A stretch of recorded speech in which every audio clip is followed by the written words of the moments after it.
I'm a 49-year-old guy, and here's a little story I've got to share. It's about my stepdaughter, who's 25 years old, and her big dream to get married to her boyfriend, who's also 25. Everything seems pretty chill so far, right? I had some cash saved up, so I thought, why not help pay for their wedding? You'd think it would be smooth sailing from there, but oh boy, was I in for a surprise?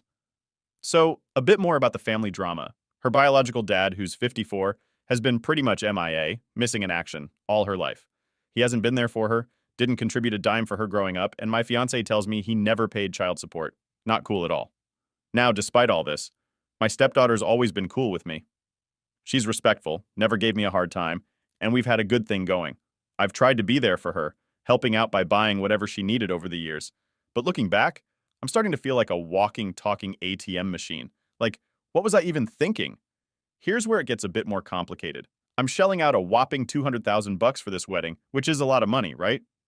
All I asked for in return was a tiny favor, to invite my mom and her two step-siblings to the wedding. After all, they're pretty much family too. So that's the gist of it. What started off as a kind gesture has turned into a bit of a sticky situation, making me wonder about the whole setup. So, after the whole discussion about the wedding and who gets invited, my fiance and my stepdaughter were like, okay, sure, we'll invite your family. You might think, well, that could go wrong. But then the invitations started to roll out. Things got a bit tricky when my stepdaughter mentioned she didn't want kids at her wedding.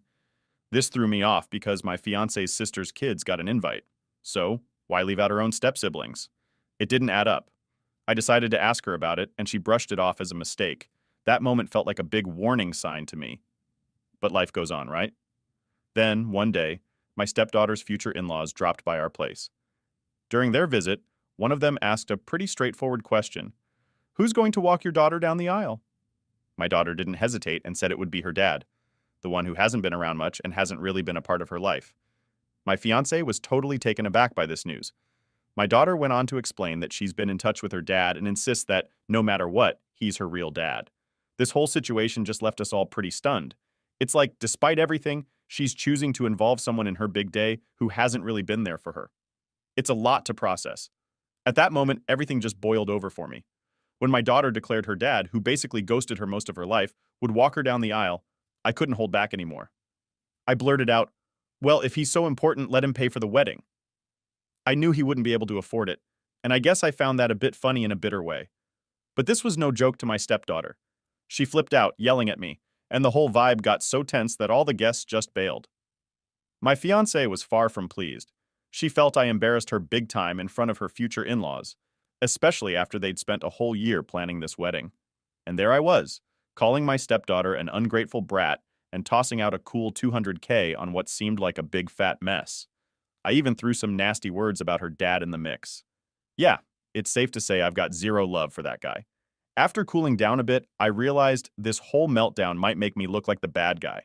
But let me add a quick note here. Just because you might have heard a story like this before doesn't mean I'm the only stepdad who's ever been stuck in a mess like this. So given all this drama, I'm left wondering, did I really mess up here? Adding to the mix, there's another layer to this story. Earlier on, my stepdaughter had actually told me that I was going to be the one to walk her down the aisle. So when she announced that her absent dad would do it instead, it felt like a slap in the face. Not just to me, but in front of everyone there. It made me feel humiliated and blindsided, considering I had been gearing up for what I thought was a meaningful role on her big day. Now, regarding why I laughed when I said her real dad could pay for the wedding, some folks were wondering about that. It's just how I deal with awkward or tense situations. When things get tough, I find a bit of humor, or at least try to laugh it off, to lighten the mood. Kind of like Spider-Man, you know? He's always cracking jokes, no matter how dicey things get. It's not that I don't take things seriously, it's just my way of coping with stress and not letting the pressure get to me too much. This whole situation has been a roller coaster, with unexpected twists and turns that have really tested me. It's been tough, especially feeling betrayed and then trying to handle it all with a bit of laughter, only to end up making things more complicated. Now for a few comments before the first update. Comment 1. Not the jerk petty person here. If you paid for it and can't get a refund, I would still cancel the order or change the delivery address. Catering paid for and no refund. Cancel or change the delivery address to a local shelter. Flowers paid for. Change the address to a local hospital. She sees you as an ATM. Comment 2. Not the jerk. 200K is ridiculous for a wedding if someone else is paying for it. The fact she's comfortable taking that money from you but doesn't see you as the primary father figure in her life, heavily indicates she's taking advantage of you. Comment 3. You pay 200K for your stepdaughter's wedding because you respect her. Then she says she has been in contact with biological father, a deadbeat idiot who hasn't been in her life and didn't pay child support and wants that biological father to walk her down the aisle because she considers him her real father. After you feel like you've been clowned, after paying for her wedding and for her necessities in general. So you say that her real father should pay for her wedding if she loves him so much. Definitely not the idiot. Now for the first update, and if you're enjoying the video, please leave a like. It's free and really helps the channel grow. So, a ton of stuff has gone down recently, and boy, do we have a lot to catch up on. Before I dive into the latest, I probably should have mentioned something important earlier. When it came to the wedding planning, I was totally out of the picture. I didn't have a say in anything, nor was I trying to. The whole planning thing was entirely up to my fiancé and my stepdaughter. They were the masterminds behind it all. Now, after I shared some of this stuff before, many of you were like, whoa, that wedding sounds insanely expensive. And you know what? That got me thinking. I started to worry too, wondering if we were going way overboard with the costs. So, taking the advice from some of you, I decided to have a chat with my fiancé about how the wedding was shaping up, especially the money part. Turns out, after asking around and really getting into the details, it hit me. I've pretty much been nothing more than a walking, talking bank account to my fiancé and stepdaughter during this whole wedding prep. They hadn't involved me in any of the planning, just the paying. But here's the kicker. After all that stress about the cost, I found out the wedding is actually going to cost $40,000. Now that's still a lot of money, but considering there are going to be over 400 people showing up, it kind of makes sense. It's a big wedding with a lot of guests, so it's going to cost a pretty penny to make sure everyone has a good time. So after all the drama with the wedding planning and figuring out where all the money was going, things took an even crazier turn. Initially, I thought I was just helping out with the wedding costs, which I eventually found out were supposed to be around 40K. That's a lot. But with over 400 guests, it kind of made sense given our South Asian traditions, where big weddings are pretty standard. But then, I discovered where the rest of the money was going. A whopping 160K on a honeymoon trip to Dubai. And here's the kicker. This wasn't just for the newlyweds. Oh no, it included my fiancée, her sister's family, my stepdaughter, her partner, his parents, and the shocker of them all, her dad. Yeah, the same dad who's been MIA, hasn't paid a dime in child support, and has been nothing but trouble. When I found out, I lost it. I was totally blindsided by this. I mean, paying for the wedding is one thing, but financing a luxurious holiday for a whole bunch of people, including that dad, was never part of the deal. And the way my fiancée told me about it, so calmly, as if she expected me to just nod and smile about funding everyone's dream vacation, that just blew my mind. How could she think it was okay to invite this guy on such an expensive trip, especially after everything she's told me about him? It made no sense, and it definitely didn't sit right with me at all. When I discovered the whole honeymoon plan and how my fiancée and her daughter had essentially decided to use my money for this extravagant trip without even asking me, I just couldn't keep my cool any longer. It felt like they had taken complete advantage of my generosity, planning to leave their young kids behind with me while they jetted off. And here I am, already stretched thin, working around 45 hours a week at my own business, and they think it's okay to include her ex in the plan. A man who, let's not forget, once tried to get physical with me. Her explanation? She tried to pin the whole idea on her daughter, as if that would somehow make everything okay. That was the last straw for me. I told them both straight up that they had 7 days to pack up and leave my house. My fiancé started putting on quite the show, trying to turn the situation around, but my mind was made up. There was no undoing what had been done. So, I went into full-on protection mode. I changed all the pins on my cards to cut off any further access to my money. Then, I started the process of getting back whatever money I could from the whole wedding and honeymoon fiasco. It was a tough decision, but it felt like the only way to start moving forward from this mess. Reaching out to the venues about the wedding turned out to be a surprisingly positive move. They were really understanding about the situation and agreed to give me a refund. The catch is, it's going to take a bit of time, days or maybe even weeks, before I see that money back. But still, it's a relief to know that not all is lost. The situation with the Dubai tickets was another story, but in a good way this time. I managed to get a refund for them too, recovering a whopping 75K since the tickets were still unused and everything was sorted out timely. That bit of news actually made me feel a bit better amidst all this chaos. The whole ordeal has been pretty eye-opening. It's tough to wrap my head around how my fiancée and her daughter thought it was okay to spend my hard-earned money on luxury trips like this, especially considering how much work I've put into earning it. When my fiance broke the news to her daughter that the wedding and the dream honeymoon were off, to say she was upset would be an understatement. I won't dive into all the drama that unfolded, but let's just say I couldn't help but throw in a parting shot, reminding them that her real dad could always cover the expenses. It was a petty move, sure, but after everything that's happened, it felt like they needed a reality check about who was really there for them all this time. The past few days have been a complete mess, like a crazy roller coaster that only goes down. One of the toughest parts? I don't get to hang out with my two youngest kids every single day like I used to, which is really hard on me. Plus, things fell apart with my fiance, so yeah, that's been rough.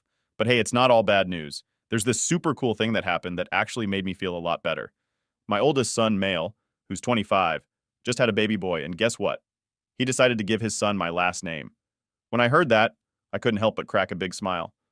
It's nice to know that after all this mess, there's still someone who sees the good in me and wants to keep that connection strong. It's like a little bit of sunshine on a cloudy day, and here's a bit of a twist. I've decided to take a page out of the drama book and do something a bit unexpected. Remember all that fuss about the trip to Dubai? Well, I'm going to take my kids on that trip instead. It's a bit of a cheeky move, sure, but who doesn't love a little bit of petty revenge? Plus, a trip to Dubai sounds like an amazing way to turn a bad situation into an awesome adventure. Who knows? It might just be the fresh start we all need. Now for a few comments before the final update. I'd say you have a decent chance at joint custody of your kids. Use some of that money on a lawyer, and watch your ex crash and burn due to her own greed. I block anyone but the ex, and that's just so you can discuss the kids. Another person suggested DNA tests, and I second that. Not the idiot comment, too. Considering you have two young kids with her, you'll likely be expected to have primary custody or pay child support based on your income. Assuming based on spending $200K on a wedding, the child support will likely be a large amount of money, even if it's not super significant to you. Maybe go for custody to avoid paying your ex to spend money on your kids, where she instead goes and gets her nails done and flies to Dubai. Comment 3.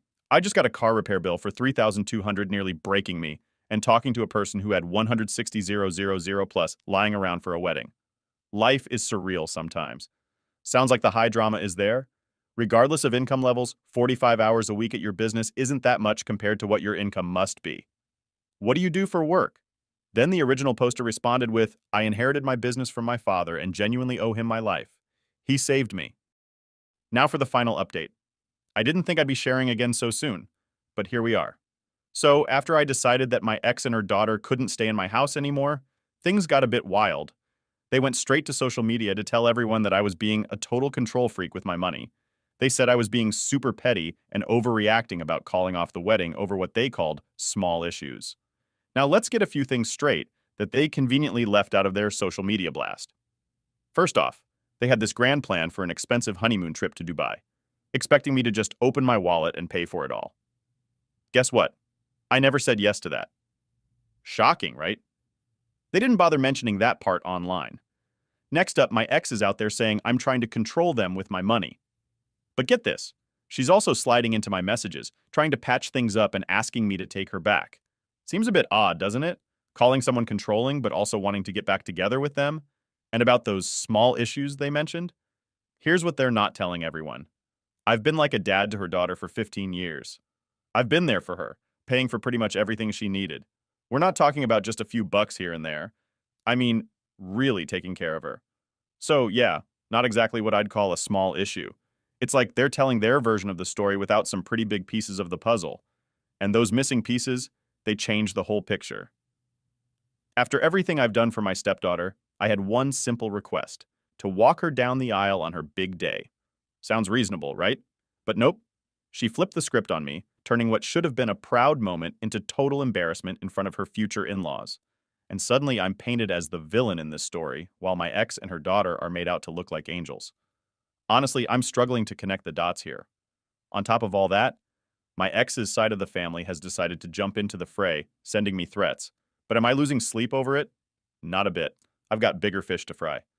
Speaking of frying fish, let's talk numbers for a second. Wrapping up this whole wedding debacle cost me about $2K, which, don't get me wrong, is definitely a hit to the wallet. But let's put that into perspective. Initially, I was bracing myself for a much heftier loss, something in the ballpark of 15-20K. So in a twisted kind of way, my ex and her daughter did me a favor by planning not just an over-the-top wedding, but also that extravagant trip to Dubai. By pulling the plug on their grand plans, I ended up saving a ton of money, money that would have been gone if things had gone their way. It's a weird situation to be in, feeling grateful to someone for a mess that, in the end, saved me from an even bigger financial disaster. So yeah, while it's been a roller coaster of emotions and finances, I'm coming out of this with a bit of an unexpected win. My stepdaughter stumbles upon my story on TikTok, of all places, and decides she doesn't like it. So she hits me up, demanding that I delete my post. It's like she thinks only what she and her mom think or say should matter to anyone, including me. They act as if I'm just supposed to do whatever they want, whenever they want, without any say in the matter myself. But here's the deal. I'm not about to do that. It's pretty wild, you know? She's calling me out for sharing my side of things, but at the same time, she's totally okay with her mom posting stuff that's not even true on Facebook. Talk about being a hypocrite. It makes me wonder if I somehow played a part in making them think they can just get away with anything they want. Now, moving on to another part of this whole saga. My kids. They've been with me through this storm, and guess what? They actually want to stick around for the long haul. They prefer staying with me over going back to a life of fancy stuff and big spending, which is what they had before when my ex and her daughter were still around. Speaking of my ex and her daughter, they've had to move from living the high life to getting by in a much less fancy apartment. So while they're dealing with that big change, my kids and I are figuring out our next steps together, right here at home. So after everything that's gone down, my kids have made it clear they want to stay with me. This is a bit of a challenge since I'm working a ton of hours, but the last thing I want is for them to suffer because of all this drama with my ex. Now, on to the next twist in this saga. My stepdaughter and her then fiance hit a major rough patch, and it looks like my sharing of what went down, the lavish wedding and honeymoon plans that never were, played a part in that. Her fiance ended up accusing both her and my ex of trying to use him, which is pretty intense. I had a chat with him and his family, filling them in on the backstory and everything they had planned using my money without my okay. Turns out, he really got where I was coming from and appreciated the honesty. I have a newfound respect for him for being able to see the full picture and understand my side of things. It's not every day someone takes the time to really listen and get it. But things didn't stay calm for long. My stepdaughter and her now ex decided to show up at my place. Thanks to my younger kids innocently opening the door, what started as an unexpected visit quickly spiraled into a full-blown shouting match. It got so out of hand that I ended up having to threaten to call the police just to get things under control. It's been one thing after another, and just when I think it can't get more complicated, it does. When they finally stormed out, they tried to lay the blame for the whole mess at my feet, but I couldn't help but throw one last comment their way, reminding them to see if her real dad could cover the wedding and honeymoon costs. And just for good measure, I let them know about my plans to take the kids to Dubai myself, which, as you can imagine, didn't sit well with them at all. I'm in this tricky spot where I wish I could just cut ties with my ex and move on. But that's easier said than done. She's the mother of my two kids, and that means, like it or not, there's a connection that can't just be erased. It's a complicated situation, balancing the need to protect and care for my children while also dealing with the aftermath of everything that's happened. It's definitely not where I thought we'd be, but here we are, trying to figure out the best path forward for all of us. Edit. I forgot to mention that the other night, my ex's former boyfriend shows up at my doorstep, and he's not exactly sober, if you catch my drift. He starts going off, saying that I'm just throwing my money around, acting like I own the place and everyone in it. And then, as if that wasn't enough, he drops this bomb, in his slurred British accent no less, that he's been getting cozy with my ex.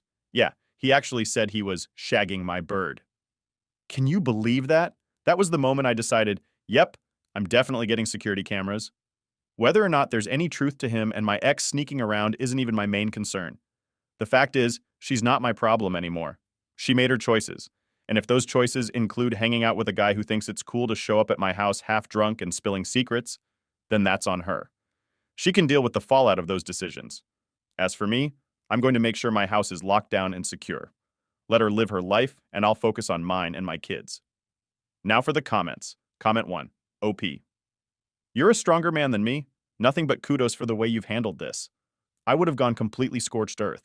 They have no one to blame but themselves for the way they've handled the entire situation and what life has in store for them. Live your life with your kids as best you can, and don't let those toxic dumpster fires try to twist things to them. Then the original poster responded with, unfortunately, I have to be in contact with my ex, and she is the mother of my child, which is really annoying. But we move. Comment 2. Bro, not going to lie, this is one of the most satisfying stories ever. People worked so hard to get this kind of life. IDK how your entitled ex-stepdaughter and fiance thought they can just do whatever they want, especially if it's not even their money. Like having a bit of respect for someone who's paying for your lifestyle. Having people who have narcissistic traits is the worst thing ever from experience. You really dodged a bullet on that one, bro. You're also a really good father, so don't ever doubt that. Go for a vacation, bro. You deserve it. Comment 3. Go see a lawyer. See if you can get a restraining order and have no contact with them. And finally, send everyone they know an email link to the original Reddit story. The way they are acting now shows exactly what kind of people they are and what they actually thought of you. I'm sorry you had to go through this. And if you never gave in, imagine how much worse they would be in the future. This might get the stepdaughter to realize your ways. Due to popular demand, I have removed the troll comment at the end. Let me know if I made a mistake. Otherwise.